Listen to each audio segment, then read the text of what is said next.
अस्सलाम वालेकुम व्यूवर्स। क्या फ्लेवियस वाकई ही मर जाएगा या फिर बच जाएगा? क्योंकि 2 से 3 ऐसे पॉइंट हैं जिनको देखते हुए कहा जा सकता है कि वो बच सकता है। इसके अलावा शहंशाह का अब अगला कदम क्या होगा? क्या बलाबान, दुमरुल और अलाउद्दीन बे बच जाएंगे? तो इन तमाम सवालात के जवाबात आज की वीडियो में शामिल हैं। इन तमाम सवालात के जवाबात की तरफ जाने से पहले आपसे गुजारिश है हमारी वीडियो को लाइक कर दें और चैनल को सब्सक्राइब कर दें। चलें सबसे पहले फ्लेवियस के बारे में बात करते हैं। हम इसके हवाले से दो तरफा सोचेंगे। अगर तस्वीर का एक रुख देखा जाए जिसमें इसके सीरीज के छोड़ने के हवाले से बात करें तो इसमें एक दो चीजें ऐसी लगी हैं जिससे मुझे लगा है कि वो वाकई ही सीरीज को अलविदा कह सकता है। एक तो जब वो मुसलमान हो जाता है तो उस वक्त जो बैकग्राउंड म्यूजिक चलाया गया है वो उस वक्त का है जब कोई सैड सीन दिखाया जाता है, मतलब जो कोई किरदार सीरीज में मरता हुआ दिखाया जाता है तब ये म्यूजिक चलाया जाता है। और इसके अलावा गोकतुक का किरदार अगर किसी को याद हो जो उस्मान बे का सबसे अहम एलेप था, उसका अचानक सीरीज छोड़ देना एक मिसाल है कि सीरीज में कोई भी किरदार अचानक सीरीज छोड़ सकता है। लेकिन गोकतुक के किरदार की उस वक्त एक और बात थी कि उसकी कोई लव स्टोरी नहीं थी, इसकी वजह से वो छोड़ गया और सीरीज की रेटिंग पर उसका कोई फर्क नहीं पड़ा। लेकिन यहाँ फ्लेवियस के मामले में बात कुछ और है। फ्लेवियस की और फातिमा खातून की लव स्टोरी बहुत पीक पर चल रही है और शायकीन बहुत पसंद कर रहे हैं। इसके अलावा फ्लेवियस के किरदार ने सीरीज में आते ही अपनी फैन फॉलोइंग भी बना ली है। तो इस तरह जब तस्वीर का दूसरा रुख देखा जाता है तो बहुत सी ऐसी चीजें हैं जिनके देखते हुए कहा जा सकता है कि फ्लेवियस का किरदार बच सकता है। एक तो जब ये दोनों किरदार जेल में थे तब इन दोनों ने एक दूसरे के साथ रहने के लिए वादा किया। मतलब अगर बुज़दाग साहब ने इस किरदार को वाकई ही निकालना होता तो फिर ये सब करने का क्या फायदा बनता था? मतलब क्या तुक बनता है कि जब एक किरदार थोड़ी देर के बाद मरने वाला है तो उससे पहले उसके ऐसे ऐसे सीन दिखाए जा सकते थे। अमूमन हमने सीरीज में देखा है कि जब कोई किरदार सीरीज छोड़ने वाला होता है तो वो ऐसी ऐसी बातें करता है जिससे महसूस हो जाता है कि अब ये किरदार वाकई ही सीरीज छोड़ देगा। लेकिन फ्लेवियस के किरदार के हवाले से एक भी ऐसा मंजर नहीं था जिससे हमें लगा कि अब वाकई ही वो सीरीज छोड़ देगा। फ्लेवियस बुरसा छोड़ के जा रहा था, वापस आ गया। शहंशाह ने बगावत कर दी जिसकी वजह से फातिमा खातून का रिश्ता टूट जाएगा। इसके अलावा जिस तरह फ्लेवियस ने यगित को मारा था उसी तरह यगित ने भी फ्लेवियस को खंजर मारा है, तो ये हिसाब भी बराबर हो गया। और इसके अलावा फ्लेवियस का फातिमा खातून के साथ निभाने का वादा करना और सबसे अहम बात के फ्लेवियस का मुसलमान होना जिसको एक नेगेटिव पॉइंट समझा जा रहा था वो भी मुसलमान हो गया। तो इन सब बातों को देखा जाए तो ये सब मनाजिर फ्लेवियस के हक में जाते हैं और इसके सीरीज में अभी आगे चलते रहने की तरफ इशारा करते हैं। देखें जैसा कि आपने नए ट्रेलर में देखा होगा कि अलाउद्दीन बे, दुमरुल और बलाबान शहंशाह के कबीले आते हैं और सुल्तान ओरहान की तरफ से जारी करदा हुक्म सुनाते हैं कि तुम लोग 3 दिन के अंदर सल्तनत उस्मानिया की जमीनें छोड़कर जा सकते हो। अब आप ये सोचेंगे कि ओरहान बे ने इसके कबीले पर हमला क्यों नहीं किया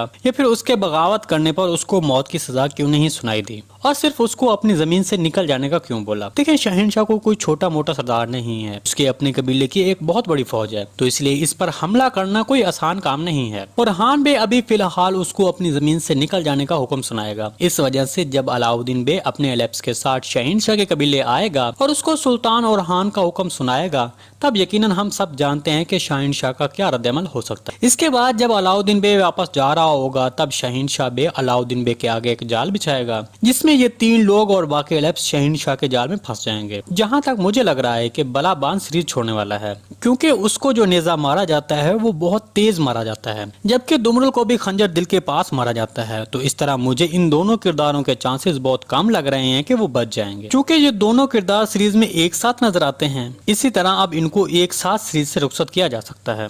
इसके अलावा अगर अलाउद्दीन बे की बात करें तो वो तो यकीनन बच जाएगा क्योंकि वो सीरीज के मरकजी किरदारों में से एक है और उसका तारीख भी बहुत बड़ी है, इसलिए वो अभी सीरीज नहीं छोड़ने वाला। जबकि दुमरुल और बलाबान के सीरीज में होने और ना होने से इतना फर्क नहीं पड़ने वाला। जी दोस्तों, इसके बारे में आपकी क्या राय है कमेंट सेक्शन में लाजमी बताइएगा। देखें जैसा कि हमने गुज़िश्ता किस्त में देखा कि ओरहान बे ने शहजादी एस्पोर्चा को तुर्क सरदारों के जाल से बचाया और बुरसा लेकर आया। ताहम जब से शहजादी एस्पोर्चा सरदारों के जाल से बची थी वो तब से यही कह रही थी कि वो अपने बाप के पास जाना चाहती है, जिस पर ओरहान बे ने कहा था कि मैं तुम्हें कुछ सिपाहियों के साथ वहां नहीं भेज सकता, इससे तुम्हें खतरा है और अगर कहीं तुम इन सरदारों के हाथ लग गई तो वो तुम्हें इस्तेमाल करके शहंशाह को मेरे खिलाफ इस्तेमाल करेंगे। इसके अलावा ओरहान बे का भी इसमें एक मंसूबा था। जब ओरहान बे अलाउद्दीन बे के पूछने पर कहता है कि अब ये बिल्कुल अकेली हो गई है और अब हम इसको जो बोलेंगे ये वो ही करेगी, थी। ताहम मेरे तजज़े के मुताबिक ओरहान बे एस्पोर्चा के साथ शहनशाह के पास इसी वजह से जाएगा ताकि वहां जाकर उसके साथ कोई मुआहदा कर सके। और इसके अलावा एस्पोर्चा की शादी ओरहान बे के साथ होगी या नहीं, तो इसके बारे में हम आपको पहले ही अपनी एक वीडियो में तफसील से बता चुके हैं कि ये शादी होगी,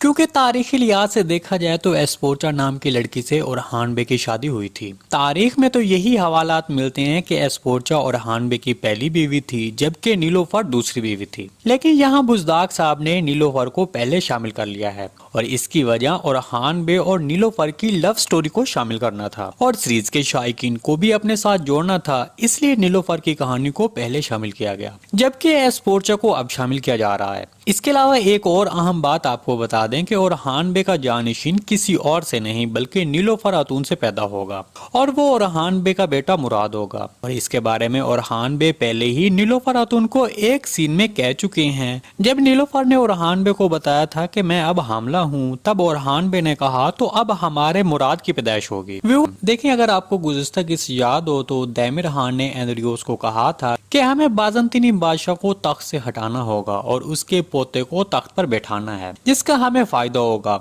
और उसने उस वक्त ये भी कहा था कि वो शहजादी एस्पोर्चा को भी खत्म कर देंगे। तो मेरे तजज़े के मुताबिक आने वाली किस्में दैमिर खान इस हवाले से अपनी कार्रवाई कर सकते हैं। इसलिए दूसरी तरफ ओरहान बे का कुस्तुनतुनिया जाना इस हवाले से भी होगा कि ताकि शहनशाह को इस हवाले से आगाह किया जा सके, जबकि दूसरी तरफ दैमिर खान शहनशाह सरदार को भी ओरहान बे का तख्त छीनने के लिए मदद करेगा। देखिए, इस हवाले से दैमिर खान का कोई भी मंसूबा कामयाब नहीं होगा, क्योंकि दैमिर खान के सब मंसूबे की खबर दुर्सन पहले ही अलाउद्दीन बे और सुल्तान ओरहान तक पहुंचा देगा। चलिए अब यगित बे के बारे में बात करते हैं। देखें, जैसा कि आपने नए ट्रेलर में देखा कि यगित बे बालाबान और दुमरुल को नेजी और तलवार से वार करके उनको शदीद जख्मी कर देता है और नए ट्रेलर में तो ऐसा लग रहा है जैसे कि दुमरुल और बालाबान शहीद हो जाएंगे। और यकीनन मुझे लगता भी है कि बालाबान तो सीरीज छोड़ देगा और दूसरा दुमरुल भी हो सकता है, जबकि दुमरुल के 50-50 चांसेस हैं, क्योंकि उसके बालाबान जितना गहरा जख्म नहीं लगा था। हाँ, अलबत्ता दुमरुल को एक तीर भी लगा हुआ है, तो इस तरह मुझे लगता है कि ये दोनों किरदार सीरीज छोड़ सकते हैं। इसके अलावा ऐसा नहीं हो सकता कि ये तीनों किरदार शदीद जख्मी हों और तीनों ही बच जाएं। मुझे लगता है कि इनमें से सिर्फ अलाउद्दीन बे ही बचेंगे, जबकि दुमरुल और बालाबान सीरीज छोड़ सकते हैं। इसके बारे में आपको क्या लगता है? कमेंट सेक्शन में अपनी राय का इज़हार हमारे साथ लाजमी कीजिएगा। जी दोस्तों, आज की वीडियो भाई यहीं तक थी। उम्मीद है आपको पसंद आई होगी। अगर हमारी वीडियो आप तक बर वक्त नहीं पहुंच रही तो बेल आइकॉन लाजमी प्रेस कर लें ताकि हर आने वाली नई वीडियो की नोटिफिकेशन आप तक बर वक्त पहुंचता रहे। वीडियो अच्छी लगी तो इसको लाइक शेयर कर दें। मिलते हैं किसी नई वीडियो के साथ, तब तक के लिए अल्लाह हाफिज। इसके बारे में आपको क्या लगता है? कॉमेंट सेक्शन में अपनी राय का इज़हार हमारे साथ लाजमी कीजिएगा। जी दोस्तों, आज की वीडियो भाई यहीं तक थी। उम्मीद है आपको पसंद आई होगी। अगर हमारी वीडियो आप तक बर वक्त नहीं पहुंच रही तो बेल आइकॉन लाजमी प्रेस कर लें ताकि हर आने वाली नई वीडियो की नोटिफिकेशन आप तक बर वक्त पहुंचता रहे। वीडियो अच्छी लगी तो इसको लाइक शेयर कर दें। मिलते हैं किसी नई वीडियो के साथ, तब तक के लिए अल्लाह हाफिज।